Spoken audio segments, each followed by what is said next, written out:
ముందుగా అందరికీ దీపావళి శుభాకాంక్షలండి. పూర్ణం బూరెలు నేను ఎప్పుడు చేసినా డ్రై ఫ్రూట్స్ వేసి చేస్తూ ఉంటాను అనమాట.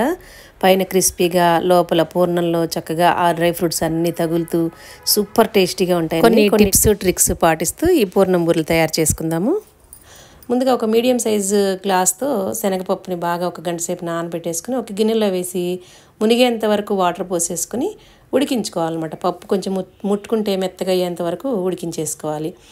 ఒక గ్లాస్ మినపగుళ్ళకి 1.5 గ్లాసు బియ్యం వేసేసి మనం దోశల పిండిలాగా, దోశల పిండికైతే 1కి 2 గ్లాసులు 3 గ్లాసులు వేస్తాం కదా, ఇదైతే 1కి 1.5 వేసేసి ఇలాగ పోరింగ్ కన్సిస్టెన్సీ వచ్చేంత వరకు, మరీ గట్టిగా కాకుండా మరీ లూజ్గా కాకుండా ఇలాగా గ్రైండ్ చేసి పెట్టుకోవాలన్నమాట. మెత్తగా ఉండాలి.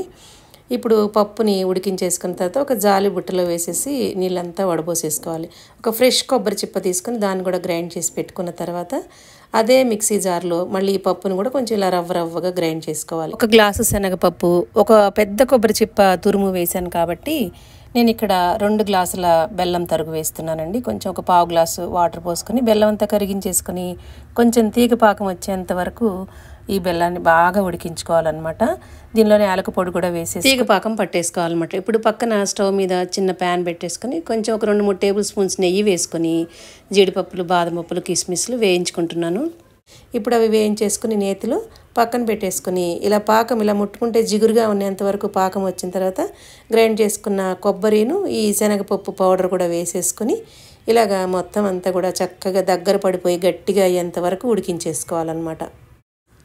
ఇప్పుడు మనం వేయించి పెట్టుకున్నాం కదా నెయ్యితో సహా ఆ డ్రై ఫ్రూట్స్ అన్నీ కూడా దీనిలో వేసేసి మనకి ఈ పూర్ణం అంతా చక్కగా గట్టి పడిపోయి ముద్ద వచ్చేంత వరకు ఇలాగా కలుపుతూ ఉడికించుకోవాలన్నమాట.